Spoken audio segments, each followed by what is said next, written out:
I remember the first time I saw that patch of forested land.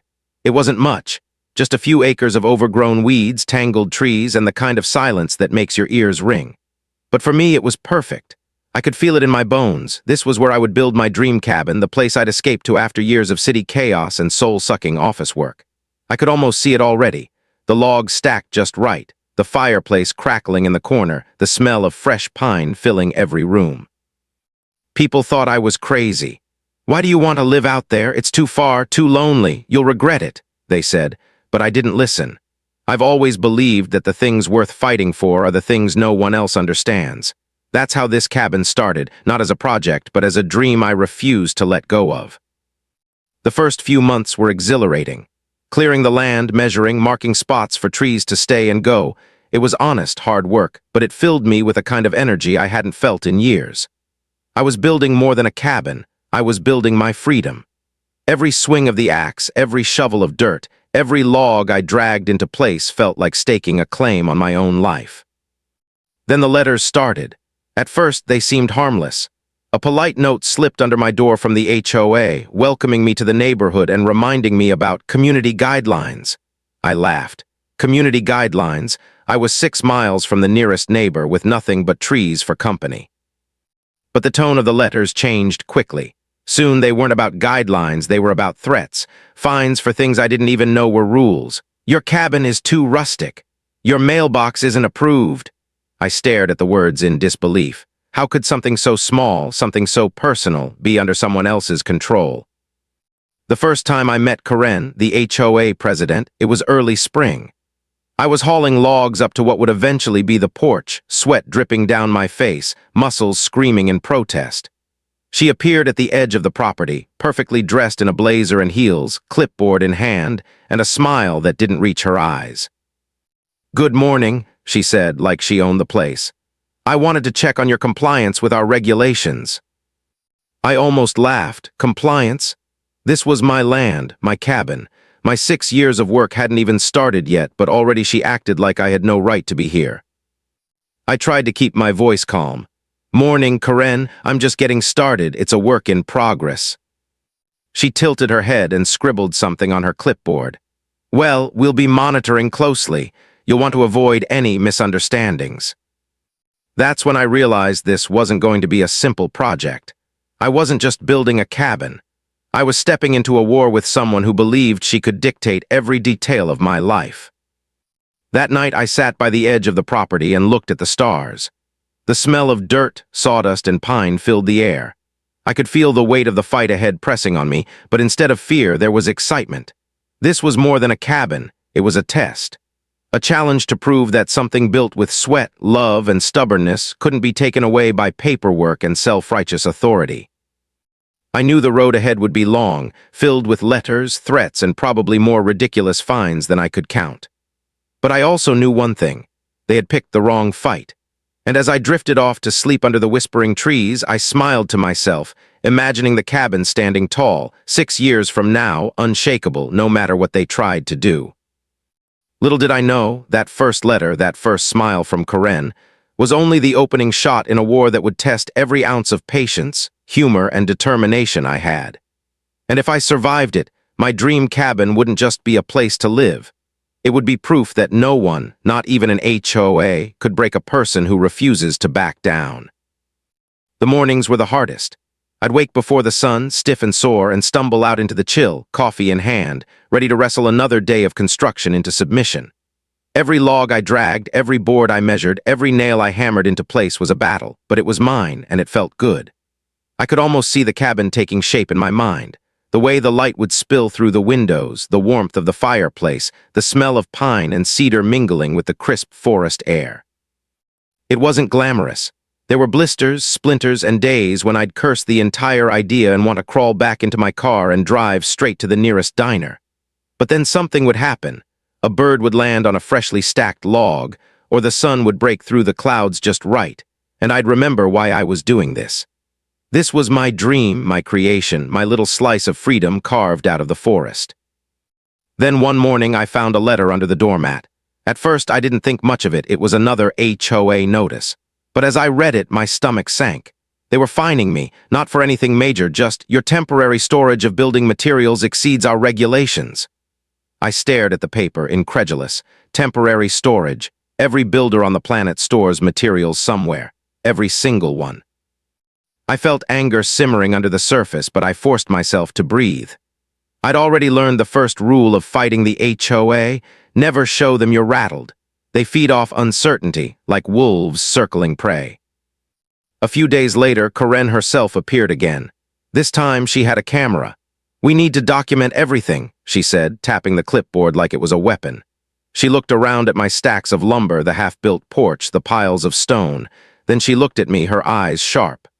"We'll be watching closely. Any deviation from guidelines will be addressed immediately." I wanted to laugh. I wanted to tell her that I'd been hauling logs up that hill since dawn and her guidelines weren't going to stop me, but instead I nodded politely. "Understood," I said. As soon as she left, I threw myself back into work, but the weight of her words stayed with me. There was a tension now, a shadow over every action I took. Every log I moved, every nail I hammered, felt like it could trigger another fine, another letter, another confrontation. The neighbors, well, some of them were curious. Some offered advice, some rolled their eyes at Karen's obsession with minor details. And some, I realized, were secretly cheering for her, enjoying the drama of someone standing up to the system. That's when I understood another truth about this fight. It wasn't just about the cabin anymore. It was about principle, about standing up to people who think their authority is absolute. Evenings were spent poring over letters, rereading every rule, documenting everything, and slowly I started seeing patterns. The HOA thrived on ambiguity, on fear, on confusion. But if you paid attention, if you stayed calm, you could see the cracks in their armor. And I began to form a plan, not just to protect my cabin, but to make sure no one could ever question my right to be there. Despite the tension, there were moments of humor, too. I remember one morning finding a group of squirrels inspecting my work like little contractors, chattering and running along the logs. I laughed so hard I almost dropped a hammer. These little moments reminded me that this fight wasn't just about rules or fines. It was about life, laughter, and stubbornly refusing to let anyone take your dream away. By the end of that second week, I realized something important. The HOA wasn't just a minor nuisance. They weren't going to stop. Karen wasn't going to stop, and I was going to have to fight in ways I hadn't yet imagined. But for the first time, I also realized that the fight might be worth it. Because if I could survive this, if I could stand my ground against them, the cabin wouldn't just be a house. It would be a statement. And deep down, a small, defiant part of me was already smiling at the thought. They had no idea what they'd gotten themselves into. I thought I'd seen the worst of the HOA after that first confrontation, but I was wrong. Wrong in every possible way. The letters kept coming, stacking up like bricks at my door, each one more absurd than the last. I'd open them with a mix of dread and disbelief, shaking my head at what they considered a violation. Your mailbox color is not compliant. Your porch railing is too rustic. Your firewood stack exceeds allowable height. I stared at these words and laughed so hard I nearly dropped the hammer I was holding. Mailbox color, porch railing, firewood. I had just spent the better part of a decade building a cabin by hand, and this was the hill they wanted to die on. But the laughter didn't last. I felt a creeping sense of tension every time I walked up to the cabin. Every board I laid, every nail I hammered, felt like it might be the thing that triggered the next fine. The fun of building, the joy of creating my little sanctuary, was starting to feel like walking through a minefield. Karen's presence became almost constant, even if she wasn't physically there. Every notice, every email, every ambiguous comment from a neighbor made me second-guess myself. I started noticing her little ways, her thin smile in the driveways of other neighbors, the way she would casually mention fines in passing at community events, as if she knew I was listening. She was playing a game, and I was only just realizing that the stakes were higher than I'd thought. One day, I caught myself talking to a squirrel perched on a fence post, explaining my frustrations as if it were a counselor. "They can't just take this away," I muttered. 6 years of sweat, blood, and frozen fingers, not to mention my dignity." The squirrel tilted its tiny head at me, and I swore it was judging me. But honestly, it was comforting, too. At least someone or something was listening. The fines were getting serious now. They weren't just arbitrary suggestions anymore. They were starting to pile up in numbers that could threaten the entire project. I remember holding the first envelope with a $500 fine and thinking, are they serious? But they were. They wanted to make me doubt my resolve and maybe even break me. I decided I wouldn't let them. Instead, I started documenting everything meticulously. Every log I cut, every stone I stacked, every board I laid down. Photos, measurements, timestamps. It felt like turning the tables, arming myself with proof that every step I'd taken was legitimate. Slowly, the fear started to fade, replaced by determination. Then came the day that truly shook me. I arrived at the cabin to find a letter tacked to the door with a thick red stamp. Immediate compliance required, legal action pending. My stomach dropped. I tore it open and scanned the words, each one heavier than the last. The HOA was threatening court. They were serious now. This wasn't just annoying bureaucracy, it was a real fight for my property. I remember standing there in the early morning light, the chill in my fingers staring at the cabin I'd built with my own hands and thinking, they picked the wrong person. The wrong dream, the wrong fight. I called a friend who had been through some legal wrangling and explained the situation. They listened and then said, "You've got to be ready, this is going to get messy, they want to see you sweat." I laughed, but it wasn't really funny. I could feel the tension creeping under my skin. Every sound in the woods felt amplified, the rustle of leaves, a snapping twig, the distant call of a bird. My cabin had become a fortress, yes, but one under siege in a war I hadn't asked for. That night I stayed up late, reviewing all the letters, mapping out every violation they claimed, planning my next steps. The adrenaline kept me awake long after the fire had died down. I realized something then. This wasn't just about building a cabin anymore. It was about proving that someone could fight for what's theirs, no matter how absurd the opposition. As I finally lay down to sleep, the moonlight spilling across the half-finished porch, I felt a mix of exhaustion, fear, and something stronger, anticipation. The next move was theirs, but I was ready. I had to be. The dream I'd nurtured for 6 years wasn't going to be stolen by a stack of letters, an overzealous HOA, or a woman named Karen who clearly underestimated me. And deep down, I knew the real battle was just beginning. I had been bracing myself for weeks, but nothing could have prepared me for the day Karen and her little HOA entourage actually showed up at my cabin. It was early morning, the mist still clinging to the trees, and I was stacking logs for the porch when I saw them approaching. Karen, clipboard in hand, striding down the path with the kind of confidence that makes you immediately want to argue or run. Behind her, 2 board members followed, whispering to each other like they were planning a military operation. I paused mid-swing, feeling a mix of exhaustion, fear, and something else, defiance. I had built this cabin with my own hands. Every nail, every beam, every plank was a testament to years of sweat and stubbornness. No letter, no fine, no overgrown clipboard-wielding tyrant was going to scare me away. "Good morning," Karen said, her voice sharp, rehearsed. "We're here to conduct an inspection and ensure compliance with community standards." I forced a polite smile, even as my blood started to boil. "Good morning. Of course, welcome to my property," I said, stepping aside. "Please have a look." They walked the perimeter like they were detectives on a crime scene, taking notes, snapping photos, whispering to each other. Every so often, Karen would pause and point at something, a log here, a stone there, and scribble furiously. I had to resist rolling my eyes. It was absurd.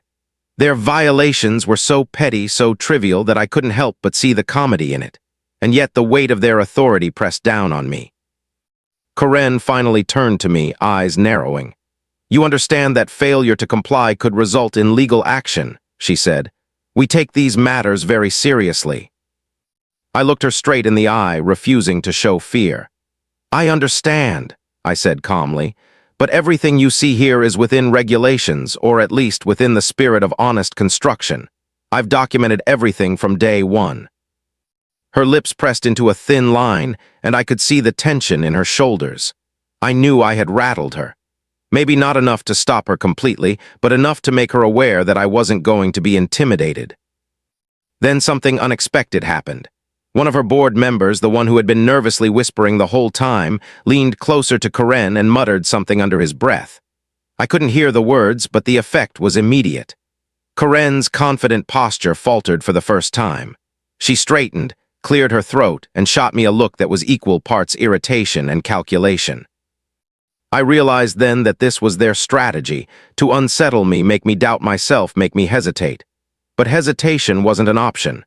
Not here. Not after 6 years of work, long nights, freezing mornings, and blistered hands. I decided to turn it into a teaching moment, for them and maybe for myself. I've worked for years to get this right, I said, my voice steady. Every decision, every log, every stone has been carefully thought out. You may see rules and violations, but what you're looking at is more than compliance. It's a dream built from the ground up, and dreams aren't supposed to fit into someone else's checklist. For a moment, the forest was silent. The wind rustled through the trees, the birds called out from their branches, and I could see the realization dawning in their eyes. This wasn't just about regulations. This was personal. Karen finally spoke, her voice tight. "We'll be reviewing these issues further," she said, "and you should expect more correspondence soon." I nodded, swallowing a mix of anger and relief. "I'll be ready." As they turned to leave, I felt a strange mix of adrenaline and satisfaction. I had survived the first real confrontation, stood my ground, and made it clear that this cabin and this dream wasn't going anywhere. That night, I sat on the unfinished porch, looking at the stars reflecting through the trees. My hands were sore, my body exhausted, but my mind was alive with determination. They thought this would intimidate me, scare me into giving up. Instead, it had only made me more resolute. I knew the letters and fines would keep coming. I knew Karen wouldn't stop. But I also knew something else. I wasn't just building a cabin anymore. I was building a fortress, one made of wood, stone, and stubborn resolve. And in that moment, under the whispering trees, I realized something important. This fight had just begun. And if they thought a clipboard and a few letters could break me, they were in for the shock of their lives. The days after the first confrontation felt heavier, like the forest itself was holding its breath, waiting to see what would happen next. The HOA wasn't just sending letters anymore, they were escalating. Fines piled up faster than I could read them, each one more ridiculous than the last. One notice accused me of improper alignment of decorative stones near the driveway. Decorative stones. I stared at the envelope for a full minute, imagining a courtroom debate over pebbles. But the absurdity only made the tension worse. Karen's emails grew sharper, her tone colder. Every message felt personal, like she wasn't just enforcing rules, she was targeting me. I realized then that this wasn't a casual oversight or even an overzealous neighbor. This was a full-scale campaign to intimidate me, and it was working, just enough to make every day feel like walking through a minefield. One morning, I found her parked at the edge of my property again, scribbling on her clipboard while muttering to a board member. I caught her eye, and for a fleeting second, I thought I saw a flicker of frustration there. A tiny crack in her armor, but it didn't matter. She turned back to her notes, perfecting her little world of rules and violations, as if she could control the entire forest by writing a few lines on paper. The neighbors started to notice. Some whispered behind my back, others offered quiet support. One older man who'd built his own cabin decades ago came by and clapped me on the shoulder. "Don't let them get to you," he said. "They think they can scare you because they've got a letterhead and an ego." I nodded, grateful for the solidarity, but I knew it was going to take more than moral support to protect what I had built. Then came the personal attacks. One letter suggested my cabin was unsightly and implied that I was a nuisance to the neighborhood. Another accused me of disregarding community values, whatever that meant. It wasn't just about wood and nails anymore. It was about me, the person behind the cabin. They were trying to make me doubt myself, question whether I belonged here at all.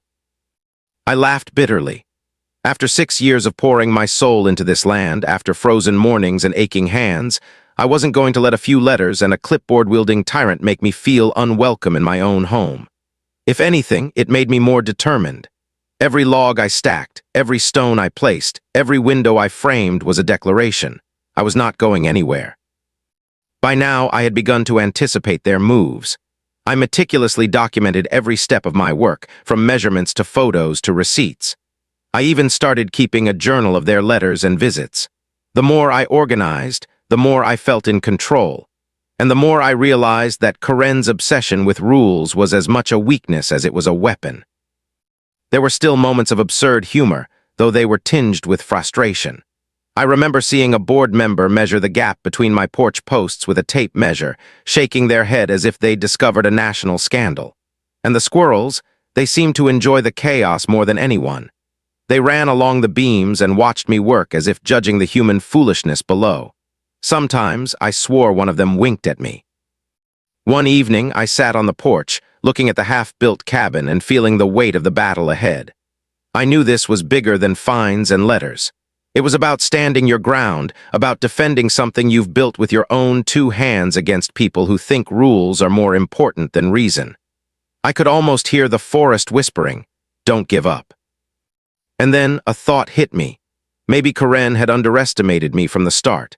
Maybe she thought a few threats and letters would make me fold. She had no idea how far I was willing to go, how much I had invested, and how stubborn I could be when someone tried to take away what was mine. I clenched my fists, feeling a surge of resolve. They could try to bully me, intimidate me, and even turn the neighborhood against me, but they would not break me. Not now. Not ever. The cabin wasn't just wood and nails, it was a piece of my soul, and anyone trying to take it away was in for a fight they weren't prepared for. That night, as the forest settled into silence and the stars twinkled above, I made a quiet promise to myself. No matter what Karen and the HOA tried, I would not back down. They had chosen to escalate, to turn this into a personal battle, and I would meet them at every step.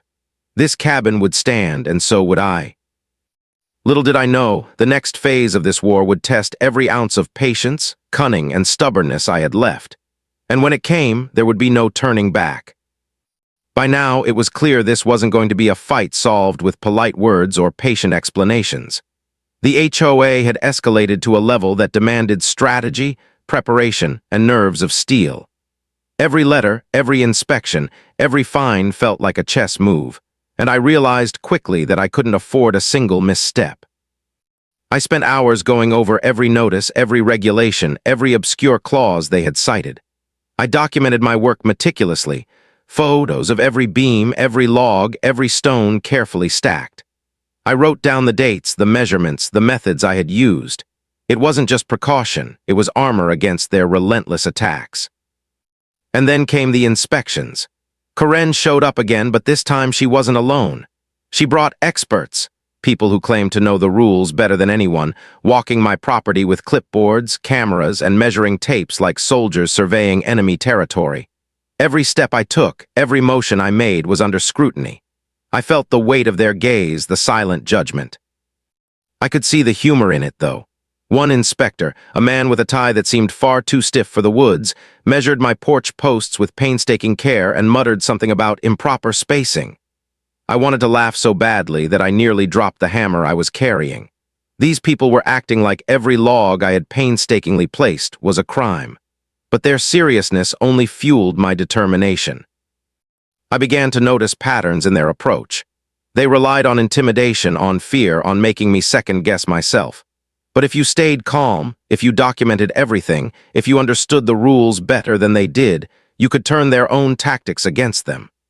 Slowly, I began plotting my moves, not to retaliate recklessly, but to protect my cabin and make sure they could never take it from me. Then came the day I received a legal notice that made my stomach drop. The HOA claimed I was in significant violation and hinted at court action. I read the letter over and over, heart pounding, fingers trembling. This wasn't just fines anymore, this was a direct threat to take away my property. For a moment, panic crept in. My cabin, my dream, my years of sweat and sacrifice, it could all be erased with the stroke of a pen. But I refused to give in. Instead, I treated it like a challenge. I gathered every piece of evidence I had collected over the years and began crafting a defense. Every letter they had sent, every inspection they had conducted, every absurd fine, they were all going to work in my favor if I played my cards right. I reached out to friends, neighbors, and even a local attorney for advice. Each conversation reminded me that this wasn't just about rules or regulations. It was about standing up for something you love. The cabin wasn't just a house. It was proof that persistence, patience, and stubbornness could overcome absurdity and bureaucracy. As the legal back and forth escalated, I felt a mix of adrenaline, fear, and determination. Each day brought new notices, new inspections, new challenges. The tension was constant. Walking up to my cabin felt like stepping onto a battlefield, each log a barricade, each stone a shield. But with every step, I also felt a sense of power. They may have had the rules, the fines, and the authority, but I had something stronger: evidence, preparation, and an unshakable resolve. At night, I would sit on the half-finished porch, staring at the stars through the branches. I could hear the rustle of leaves, the distant call of an owl, the whisper of the wind. And in that quiet, I realized something profound. This fight was as much about protecting my dream as it was about proving to myself that no one could bully me into surrender. Karen and her board thought they could wear me down with letters, inspections, and threats. But they had no idea what I was capable of. Every move I made was calculated, every document a shield, every hour spent planning a weapon. They had started this war, but I was determined to finish it on my terms. And as I finally drifted off to sleep that night, hands aching, mind buzzing, heart racing, I knew one thing with absolute certainty: they had underestimated me. And when the next move came, I would be ready. Because this wasn't just a cabin anymore. It was a fortress, and I wasn't just a homeowner, I was a fighter. I knew the HOA wouldn't give up quietly. Karen was relentless, and her obsession had escalated into full-blown aggression. But I had spent months preparing for this moment, and I felt a quiet confidence brewing beneath the tension. Little did they know, their next move would be the biggest mistake of their lives. It started with another letter, thick with legal jargon and printed on official HOA letterhead. They were threatening property seizure, court action. Fines multiplied into numbers that made my head spin. They wanted me to panic, to make a mistake, to show them weakness. I stared at the envelope for a long time, feeling a mix of adrenaline and amusement. They were trying to corner me. They were playing chess, and they thought they were already winning. But I had been planning for this. Every inspection, every fine, every absurd notice had been documented. Every interaction with Karen and the board had been recorded and catalogued. I had mountains of evidence showing that not only was my cabin legal, but that every violation they had claimed was either exaggerated, misinterpreted, or outright ridiculous. The next morning, Karen arrived in full force. She had brought an inspector, a lawyer, and 2 board members, all ready to assess compliance. They walked my property with smug confidence, like a pack of predators surveying prey. I met them at the driveway, hands on my hips, pretending to stretch after hauling logs, smiling casually as if I hadn't been awake all night preparing for this exact moment. "You do realize the seriousness of this situation," Karen said, her voice sharp, clipped, dripping with superiority. "The board has the authority to enforce regulations." "Authority is one thing," I interrupted calmly. "Logic and evidence are another, and if you'd care to look at the facts, you'll see that every claim you've made is either incorrect or exaggerated." Her eyes narrowed, but she didn't expect me to have the documents, photos, measurements, and timestamps ready at my fingertips. I handed her a binder thicker than any she'd probably ever carried. One by one, I walked them through every inspection, every claim, every violation, calmly dismantling each accusation with facts they couldn't argue. The tension was almost tangible. I could see the frustration building on Karen's face. She had underestimated me. She thought this would be easy, a few letters, a few fines, and I would crumble. But here I was, standing tall, fully prepared, unshakable. Then came the moment I knew they had truly overplayed their hand. I produced the correspondence from months earlier, showing blatant inconsistencies in their own letters. Dates didn't match, fines were duplicated, inspections were logged incorrectly. Every authority move they had made became evidence of their incompetence and overreach. I could see the panic in their eyes now. Karen's confident posture faltered, her clipboard shaking slightly. The lawyers whispered among themselves, realizing they might have underestimated the depth of my preparation. It was exhilarating, even though I forced myself to stay calm. Karen stammered, trying to regain control. But the words didn't come. I had her. Not with threats, not with intimidation, but with truth, evidence, and years of painstaking work. By the time they left, the atmosphere had completely shifted. The threat of immediate action was gone. The tension lingered, but now it was on their side. I watched them walk down the driveway, shoulders stiff, faces tight with frustration and disbelief. The HOA had made their move, and in doing so, they had handed me the upper hand. That night, I sat on the porch with a sense of quiet triumph. The stars reflected off the trees, the wind whispered through the branches, and for the first time in months, I felt at peace. Karen had picked the wrong fight. She had underestimated my resolve, my preparation, and my unwillingness to let go of my dream. I allowed myself a small smile, thinking about the months of stress, tension, and absurd fines. They had thought this was going to break me, but instead it had strengthened me. The cabin wasn't just a structure anymore, it was a symbol. A symbol of perseverance, stubbornness, and the refusal to let anyone take away what you've earned. I knew this wasn't the absolute end. Karen could try something else, and the HOA might return with new tactics. But I had already won the most important battle.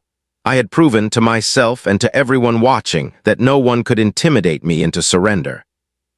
And as I leaned back against the railing, feeling the cool night air, I realized that my dream cabin wasn't just safe. It was untouchable. Not because of luck or fear or bureaucracy, but because I had fought every step of the way, never letting go, never backing down. The war might continue, but I had already won the war in my heart, and that was all that mattered. The morning after Karen and the HOA left my property in stunned silence, I stepped out onto the porch and looked at the cabin. The sunrise painted the logs gold, and the forest around me seemed to breathe a quiet sigh of relief. For the first time in months, I felt the weight of tension lift just a little. This wasn't just about a building anymore. This was about every late night, every frozen morning, every blister and ache that had gone into this place. My cabin had survived. I had survived. Over the following weeks, the letters from the HOA slowed, then stopped entirely. I didn't get another inspection, another fine, another thinly veiled threat. Karen had realized finally that her tactics had failed. The board quietly rescinded the fines, and their authority, once so terrifying, crumbled under the weight of evidence, patience, and determination. Neighbors who had once whispered behind closed doors started nodding with approval when they saw me. Some admitted they had doubted me, that they thought the HOA would break me, but now they smiled and said, "You did it. You really did it." It was a strange kind of triumph, knowing that the small battles in a secluded forest could resonate beyond my property line. Humor returned, too. I found myself chuckling at the absurdity of it all. Karen, clipboard in hand, storming around the logs, measuring firewood stacks as if they were evidence of some grand crime. The memory made me shake my head and laugh aloud. This cabin had cost sweat, tears, and blisters, but it had also given me stories I'd never forget. Sitting on the porch that evening, I reflected on what this fight had taught me. It wasn't just about building a cabin. It was about perseverance, about standing up for yourself when the odds seemed stacked against you, and about finding strength you didn't know you had. Every letter, every inspection, every ridiculous fine had tested me, but it had also shaped me. I thought about Karen and the board, and even though I felt vindicated, I also felt a strange kind of pity. They had spent months obsessing over something they couldn't control, trying to bully someone who refused to back down. In the end, it wasn't my stubbornness that defeated them. It was truth, evidence, and the refusal to be intimidated. And perhaps in some way I had taught them a lesson, that power without reason is fragile, and intimidation can be met with courage. The cabin itself felt different now. It wasn't just wood and stone. It was a fortress, a sanctuary, a monument to stubbornness and resilience. I walked through the rooms I had built with my own hands, running my fingers over the logs, the smooth counters, the carefully crafted beams, and I realized something profound. This place was more than a dream. It was a symbol that no one, no matter how petty or bureaucratic, could take what you fight for. I spent the evening adding the final touches, small details that had been put off during the chaos, hanging a lantern, smoothing a railing, arranging stones along the path. Each task was simple, but it felt like reclaiming a little more of my peace. The forest was quiet, save for the occasional rustle of leaves and the distant hoot of an owl. I breathed in the scent of pine and cedar, letting it fill me with calm and pride. And yet, as I sat back on the porch, sipping a long-overdue cup of coffee, I couldn't help but smile at the absurdity of it all. 6 years of work, endless letters, threats, inspections, and ridiculous fines, it all led to this moment. And in that moment, I realized something important. The victory wasn't just in winning against the HOA. The victory was in never giving up, in refusing to let fear or bureaucracy dictate my life, in holding on to a dream when everyone else told me it was impossible. I looked out over the forest, the morning sun glittering through the leaves, and whispered to myself, "This is mine, all of it, every piece, every moment, every memory." And for the first time in years, I felt complete. The HOA had tried to steal my dream, to intimidate me into surrender, but they had picked the wrong fight. I had stood my ground, and in doing so, I had built more than a cabin. I had built a story, a legacy, and a reminder that nothing worth having comes without a fight. And as the wind whispered through the trees, I knew one thing for certain.